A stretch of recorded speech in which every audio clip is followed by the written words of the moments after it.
Kembali lagi dalam debat publik calon Bupati dan Wakil Bupati Bengkayang tahun 2020 dengan tema peningkatan pertumbuhan ekonomi berbasis pengembangan agroindustri dan indeks pembangunan manusia.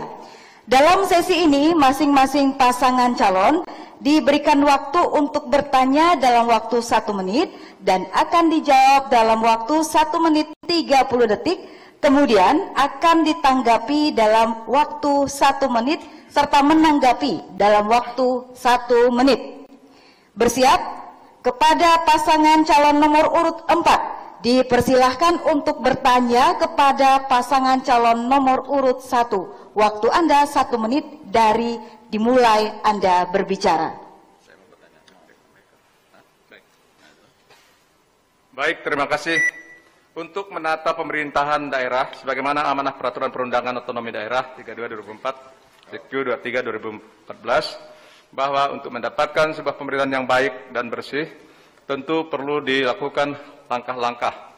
Dalam hal tersebut, coba tolong saudara jelaskan langkah-langkah apa saja untuk dapat membuat Bengkayang itu jauh lebih baik ke depan sesuai dengan harapan masyarakat. Waktu masih ada, Pak. Silakan dilanjutkan. Ya, tambah satu pertanyaan lagi, paslon nomor 1. Ini kan negara kita ini sebenarnya punya 4 bahaya, 4 darurat. Yang satu itu teroris, yang kedua itu narkoba, yang ketiga itu corruption. Yang keempat itu adalah tingkat kemiskinan atau kesenjangan yang begitu besar. Di Bengkayang itu kira-kira yang mana nanti diprioritaskan dan bagaimana kira-kira langkahnya? Terima kasih. Cukup. Baik. Kepada pasangan calon nomor urut 1 untuk menjawab pertanyaan, waktu Anda 1 menit 30 detik dimulai dari Anda berbicara. Baik, terima kasih kepada pasangan nomor 4. Tata kelola pemerintahan di Kabupaten Bengkayang yang paling utama untuk kita kerjakan ke depan. Pertama, bagaimana menjadikan aparatur sipil negara ini penempatannya pada tempat dan kebidangan ahlinya, sesuai dengan Undang-Undang Pemerintah Daerah Nomor 23 dan Undang-Undang Aparatur Sipil Negara. Dan selanjutnya tentunya harus melakukan pemerintahan tata kelola yang baik, yang tegas, yang peduli, amanah dan wibawa. Mengedepankan pemerintahan yang administrasi kependudukan dan juga administrasi publik. Jadi untuk itu ke depan inilah tata kelolanya harus sesuai dengan peraturan daerah nomor 23 dan Undang-Undang Aparatur Sipil Negara. Yang paling utama dalam pencegahan korupsi. Itu paling utama. Artinya, kita harus mengupayakan perbaikan penghasilan aparatur sipil negara. Melakukan pembinaan mental, teknis, dan administrasi aparatur sipil negara. Pemberian sanksi yang tegas. Sinergi aparat penegak hukum di daerah Pemda, kepolisian, jaksa, dan termasuk birokrasi yang harus bersih, jujur. Ini yang paling kita utamakan ke depan agar tercapai pemerintahan tata kelola good government yang bersih dan jujur. Silakan Pak Wakil tambahkan. Perlunya juga kerjasama dengan BPKP dan BPK dalam menangani. Cukup, waktu Anda habis. Kepada pasangan calon nomor urut 4 untuk menanggapi 1 menit dimulai dari Anda berbicara. Setelah kita mendengar apa yang telah disampaikan oleh calon nomor urut 1 tadi, pada dasarnya memang harapan masyarakat itu untuk menata pemerintahan yang baik itu tentu dari sisi perencanaannya. Setelah perencanaan itu dilakukan, tentu ada program skala prioritas pembangunan yang wajib kita lakukan. Dan yang ketiga, tentu tidak lupa kita menata birokrasi yang baik, meningkatkan sumber daya manusia ASN, dan yang ketiga ada pendelegasian kewenangan yang jelas. Yang keempat, tentu kita harus mampu mengedukasi bahwa rencana dan pekerjaan kita ini dapat kita lakukan melalui adanya baik itu peraturan daerah maupun peraturan-peraturan yang dibuat oleh Bupati. Masih waktu, silakan Pak. Ya, itu tadi sudah disampaikan terkait dengan penataan atau tata kelola pemerintah. Tapi terkait dengan 4 situasi darurat tadi, bagaimana dengan masalah terorisme? Terima kasih. Masih? Sudah? Cukup. Baik, kepada pasangan calon nomor urut 1, waktu Anda 1 menit untuk menanggapi. Dimulai dari Anda berbicara. Baik, terorisme adalah satu kejahatan pidana khusus yang harus kita tindak tegas agar tidak bisa masuk ke daerah kita. Pertama, kita harus menyampaikan tentang 4 pilar. Bagaimana Undang-Undang Dasar 45 itu adalah, dan juga Pancasila, Bhinneka Tunggal Ika, serta NKRI harus utuh. Tentunya terorisme jadi musuh kita bersama. Untuk itu kita harus mengantisipasi orang keluar masuk di perbatasan, dan juga paham-paham radikalis yang harus kita cegah jangan sampai masuk di Kabupaten Bengkayang, terlebih khusus di Kalimantan Barat dan juga di Republik Indonesia. Untuk itu kita harus bekerja sama dengan pihak keamanan dan juga pihak terkait yang tentunya akan menyampaikan kepada masyarakat bagaimana terorisme musuh kita bersama. Dan tentunya ke depan kita harus menyampaikan tentang pemahaman kewawasan kebangsaan kepada masyarakat agar terorisme adalah musuh kita bersama. Cukup. Waktu habis, Bapak. Selanjutnya, kepada pasangan calon nomor urut 1 dipersilakan untuk bertanya kepada pasangan calon nomor urut 4. Waktu Anda 1 menit dimulai dari Anda berbicara. Terima kasih.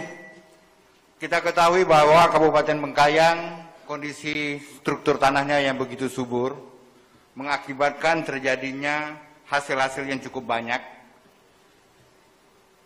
Jadi salah satu indikator mengukur tingkat kesejahteraan petani adalah nilai tukar petani atau nilai jual hasil pertanian. Bagaimana peningkatan surplus hasil pertanian Bengkayang yang dikaitkan dengan pertumbuhan ekonomi yang berbasis pengembangan agroindustri. Jadi maksud saya bahwa penanganan hasil-hasil bumi, khususnya hasil-hasil pertanian yang berlebihan ini, yang kita kaitkan dengan peningkatan pertumbuhan ekonomi yang berbasis dengan agroindustri. Terima kasih. Waktu masih ada, Pak, silakan. Cukup.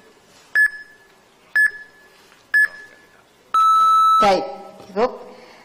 Kepada pasangan calon nomor urut 4, disilakan untuk menjawab pertanyaan. Waktu Anda 1 menit 30 detik dimulai dari Anda berbicara. Terima kasih. Pertanyaannya intinya kan produksi kita sudah banyak. Ya, tinggal bagaimana kita mendapatkan nilai tambah dari hasil kita yang sudah banyak itu. Ya, tentu secara normatif untuk meningkatkan masalah perekonomian rakyat itu, apabila sektor produktivitasnya sudah tinggi, sekarang tentu kita mengupayakan agar pengemasan atau penanganan hasil produktivitas itu bagaimana caranya dijual atau punya nilai yang tinggi di pasaran. Nah, tentu hal ini perlu didukung oleh sektor industri, ya. Kita memperbanyak mungkin yang namanya usaha-usaha untuk pengemasan barang-barang tersebut sehingga bisa dijualkan dengan baik di pasaran. Begitu juga dengan tingkat konsumsinya atau pemasarannya. Pemerintah harus bekerja sama dengan semua pihak-pihak yang terkait untuk mendukung petani ini agar harga-harga barang mereka yang baik itu terjual dengan bagus dengan harga yang tinggi. Termasuk juga nanti kalau PLB itu cukup bagus, kita harus bersama-sama melihat di mana peluang yang memungkinkan hasil produktivitas itu sungguh-sungguh dapat meningkatkan pendapatan daerah, pendapatan petani. Saya kira itu. Waktu masih ada, Pak, silakan. Untuk meningkatkan pendapatan petani itu lebih baik dari sisi perencanaannya kita wajib memberikan keterampilan kepada petani. Terima kasih. Kepada pasangan calon nomor urut 1, waktu Anda untuk menanggapi 1 menit dimulai dari Anda berbicara. Baik, kalau kita ketahui bahwa yang menjadi problem bagi masyarakat kita itu adalah melimpahnya hasil ini sulitnya untuk dijual karena pada musim COVID seperti sekarang ini, sebagian besar hasil pertanian yang ada di Kabupaten Bengkayang, khususnya daerah Sanggoledo, daerah Kecamatan 17, yang selama ini dijual ke Malaysia, itu sudah sulit untuk dilakukan. Kira-kira kalau ini masih berlaku, sedangkan industri agro ini masih belum bisa kita bentuk, langkah-langkah apa yang akan saudara lakukan apabila dalam waktu singkat ini hasil masih yang melimpah seperti itu? Terima kasih. Waktu masih ada, Pak, silakan. Baik, kalau industri hilir daripada agroindustri ini bisa terwujud, langkah-langkah apa dalam mencari pasar agar agroindustri ini dapat bisa dijual jadi barang jadi. Mungkin itu pertanyaan saya. Silakan. Cukup. Baik, kepada pasangan calon nomor urut 4, waktu untuk menanggapi 1 menit dimulai dari Anda berbicara. Baik, terima kasih. Yang pertama kita melihat situasi kondisi saat sekarang ini masalah COVID. Kita harus tuntaskan dulu masalah COVID ini, kita putus dulu mata rantainya. Baru kita berbicara masalah pasar. Berkait masalah mutu produksi pertanian. Untuk bisa menembus pasar, maka perlu kita berikan kesempatan pada petani untuk mendapatkan pelatihan keterampilan. Maka dipandang perlu kita harus membangun workshop di Kabupaten Bengkayang. Dan yang kedua, mencari akses pasar, maka kita harus bekerja sama dengan asosiasi, baik itu Kadin maupun itu perusahaan daerah. Maka dipandang perlu melibatkan stakeholder yang ada, termasuk dinas terkait, untuk macam mana memberikan promosi-promosi ke luar daerah, supaya produk-produk Kabupaten Bengkayang bisa diterima oleh pasar dari luar daerah. Dan selanjutnya, berkait pengelolaan industri, saya yakin dan percaya kalau COVID ini selesai, pasti kita masih bisa menampung sumber-sumber penghasilan kita melalui kebijakan yang kita buat. Seperti contoh, ada pengolahan-pengolahan, yaitu seperti pengolahan. Cukup, waktu Anda habis. Berikutnya, kepada pasangan calon nomor urut 2, dipersilakan untuk bertanya kepada pasangan calon nomor urut 3. Waktu Anda 1 menit dimulai dari Anda berbicara. Baik, terima kasih kepada paslon nomor 3.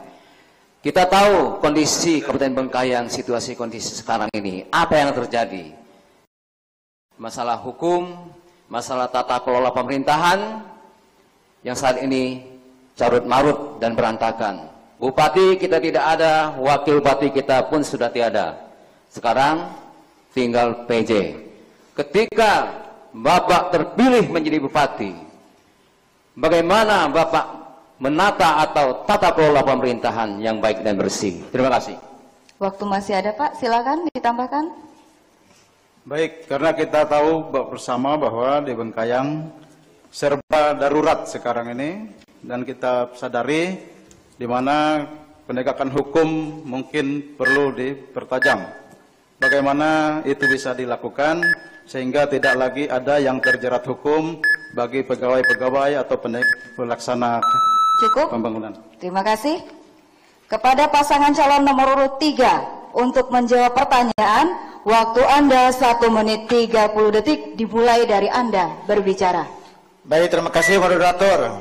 Saya terima kasih kepada paslon nomor 2 yang telah beri jawab pertanyaan kepada kami, bahwa kami akan menjawab sesuai apa yang kami rasakan saat ini, karena pemerintah saat ini lagi krisis. Maka oleh sebab itu, apabila kami menjadi bupati, kami akan cepat menangkap hal-hal seperti itu, dan kami juga akan harus bekerja keras, harus kerja ikhlas, dan harus kerja tuntas menanggapi masalah hal yang akan kita kerjakan ke depan, karena masih banyak masalah-masalah yang harus kita selesaikan. Bukan hanya bupatinya tidak ada, tetapi semua aparatur pemerintah daerah belum tertata dengan rapi. Oleh sebab itu, mari kita sama-sama membasmikan tindak-tindakan yang tidak sesuai dengan tanggapan yang dianggap masyarakat saat ini selalu menjadi pembicaraan. Maka oleh sebab itu, Karos akan tampil ke depan untuk menyelesaikan permasalahan yang